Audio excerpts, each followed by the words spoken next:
Minha diretoria, chegou o dia de Renato Portaluppi assinar com o Flamengo, como a gente espera o quê? 3 anos? 2, 3 anos que a gente está esperando o dia que o Renato vai ser anunciado no Flamengo. Era uma contratação absolutamente óbvia, era uma decisão, um casamento absolutamente iminente. A gente sempre soube que o Renato seria o treinador do Flamengo, era uma questão de saber quando. E, obviamente, todos aqueles chiliques que eu me lembro que na época que o Renato falou não pro Flamengo para ficar no Grêmio, muito rubro-negro, principalmente em rede social, né? Fez um chilique do caralho. Agora não queremos mais, não podemos ser otário desse cara, ele vem quando ele quer. Sim, ele vem quando ele quer, né? É o Flamengo que tá buscando ele, não é ele que tá buscando o Flamengo, ele tá empregado, né? Então ele vem quando ele quer. E aí, não queremos porque ele disse não pro Flamengo. Meu Deus, que absurdo alguém dizer não pro Flamengo. E tirando esta megalomania do torcedor, caindo na realidade, o Renato Gaúcho é um jogador referência no Flamengo. Ele perdeu boa parte da idolatria dele por causa do gol de 95, pelo jeitão dele de tirar sarro, etc. Esse é o jeito do Renato, e agora pelo Flamengo vocês vão adorar ele fazendo isso com os outros. Mas na minha cabeça o Renato sempre foi um jogador identificado com o Flamengo. O Renato sempre teve que ser muito ídolo da torcida do Flamengo. E não é por postura, pelo que ele fala, pelo que ele não fala. É pelo que o Renato jogou no Flamengo. Muita gente não se lembra, mas o título de 87, o Renato é o principal jogador do Flamengo e nós temos o Zico em campo. O Renato correu pra todo mundo, o Renato decidiu o jogo pra caralho. Era o melhor jogador do time. Não vou dizer que ele deu um título brasileiro pro Flamengo, porque aquele time do Flamengo era um espetáculo. Mas o Renato é um puta jogador na história do Flamengo. Então ele tem que ser tratado como ídolo. A grande mudança que vem agora é que o Renato deixa de ser Portaluppi e volta a ser Renato Gaúcho. Quando ele tá no Sul, ele é só o Renato. Quando ele tá no Rio de Janeiro, quando ele tá em São Paulo, em Minas Gerais, ele é o Renato Gaúcho. Então agora ele volta a ser. Expectativas pro Renato Gaúcho no Flamengo. Vai ter dificuldade pelo que foi criado. O que foi criado? Eu costumo dizer o seguinte, como você vai assistir um filme, se você ouvir falar demais desse filme, a chance desse filme te satisfazer é muito pequena. Porque você criou tanto em cima daquilo, você fantasiou tanto que você ia ver o melhor filme do mundo, que mesmo que ele for bom, não vai ser suficiente dentro daquilo que você esperava. Esse é o desafio do Renato. O Renato chega no Flamengo com uma expectativa gigantesca de muitos anos desses flerte entre os dois. O Flamengo quer o Renato, o torcedor do Flamengo obviamente queria o Renato, ficou puto porque ele não veio, mas entenderia se o Zico dissesse não pro Grêmio. E foi a mesma coisa. Ele é o grande ídolo do Grêmio, é o maior jogador da história do Grêmio. Então é óbvio que o Grêmio é prioridade para ele. E tem que ser, é justo que seja. Né? É um sinal até de gratidão e respeito pelo clube que ele carrega. Então fica essa coisa de, porra, não queria o Renato, não queria. E a gente sabe que 2 vitórias vocês vão botar o Renato no céu e 3 derrotas vocês vão botar o Renato no inferno, porque o futebol funciona assim. O Viola imitou o porco e foi jogar no Palmeiras um dia. O futebol é simples, se você fizer os gols, tudo desaparece na mesma hora. Se o Flamengo ganhar os jogos, vai desaparecer. O que o flamenguista espera do Renato? Controle de elenco. Por quê? Porque pro flamenguista é muito evidente que o Domenech e o Rogério Ceni não conseguiram fazer o time jogar para eles. O flamenguista sabe até onde esse time do Flamengo pode ir.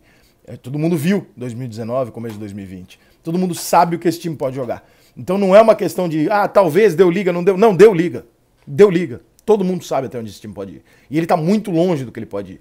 Então, qual é a expectativa do flamenguista? Ver o Renato a muito curto prazo conseguir adaptar o time àquilo que ele já jogava. O time do Renato no Grêmio é um time de posse de bola, toca muito a bola, tem a posse de bola, não é de posse de bola desnecessária, é uma posse de bola de quem agride. Então o time do Grêmio ele pegava a bola e tocava na direção do gol, até ter os seus jogadores fundamentais, que já foi Fernandinho, já foi Everton, já foi Pedro Rocha, enfim, o Pedro Rocha que é um jogador que, né, o Renato gosta muito, inclusive. Esse tipo de jogo, o Flamengo não tinha por característica única com o Jorge Jesus. O Flamengo tinha 2 tipos de jogo muito, muito letais. O contra-ataque muito rápido, o Flamengo não tocava a bola devagar, o Flamengo tocava a bola muito acelerado na direção do gol. E essa é uma característica do contra-ataque do Renato. Alguns dos mais belos contra-ataques que nós vimos no futebol brasileiro nos últimos 10 anos, se você não lembra, bota no YouTube aí, contra-ataques perfeitos. 4 ou 5 são assim, de almanaque do Grêmio espetaculares, inclusive na final da Copa do Brasil contra o Atlético Mineiro. O Grêmio é um time que contra-atacava muito bem.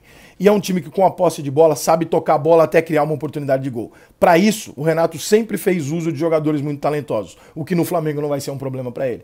No Grêmio estava sendo. Ele não tinha mais esses jogadores brilhantes que faziam uma jogada individual e desequilibravam o jogo com a posse de bola.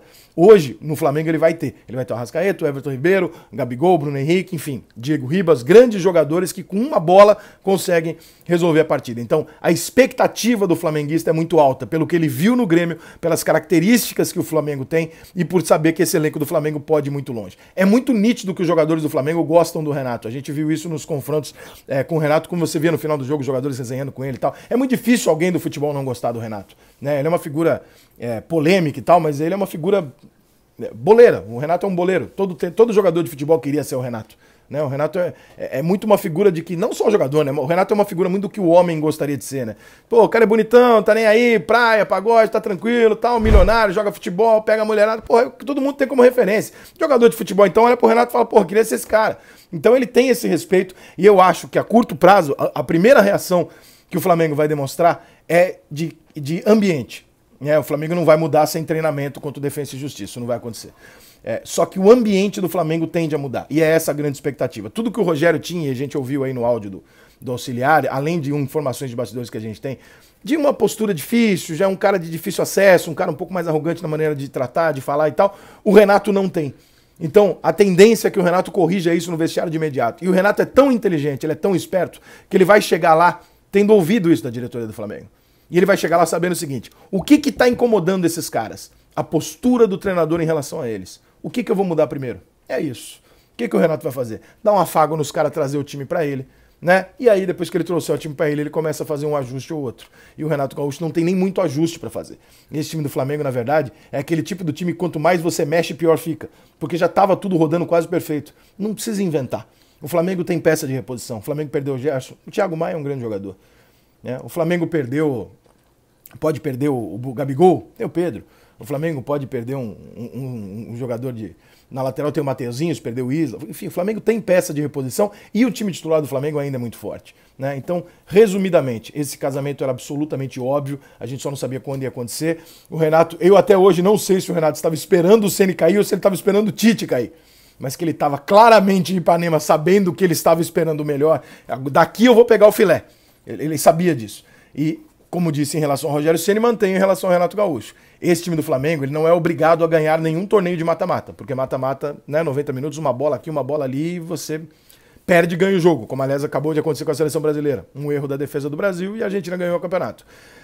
Mas o pontos corridos, 38 rodadas, eu não vou dizer que o Flamengo tem obrigação de ganhar. Eu vou dizer que é uma obviedade se o Flamengo chegar na frente com alguns pontos de vantagem. O Flamengo pode perder o Campeonato Brasileiro? Pode. Desde que ele esteja chegando muito perto das finais dos outros e poupando no Brasileiro, e pode perder para Palmeiras e Atlético Mineiro. Tirando isso, qualquer outro resultado que não seja o Flamengo estar bem ali na frente e disputando o título com muita tranquilidade, já vai ser considerado, evidentemente, um trabalho mediano. Então, boa sorte pro Renato, que é meu ídolo, pro Flamengo, e vamos ver o que vai dar, né? Vamos ver se daqui 2 meses a torcida do Flamengo vai querer fazer uma estátua pro Renato Gaúcho ou vai estar pedindo de novo o senhor Jorge Jesus. Lá vem a bateria da mocidade independente. Não existe mais quente, não existe mais quente. É o festival do cor, é a alegria da cidade. Salve a mocidade, salve a mocidade, salve a mocidade.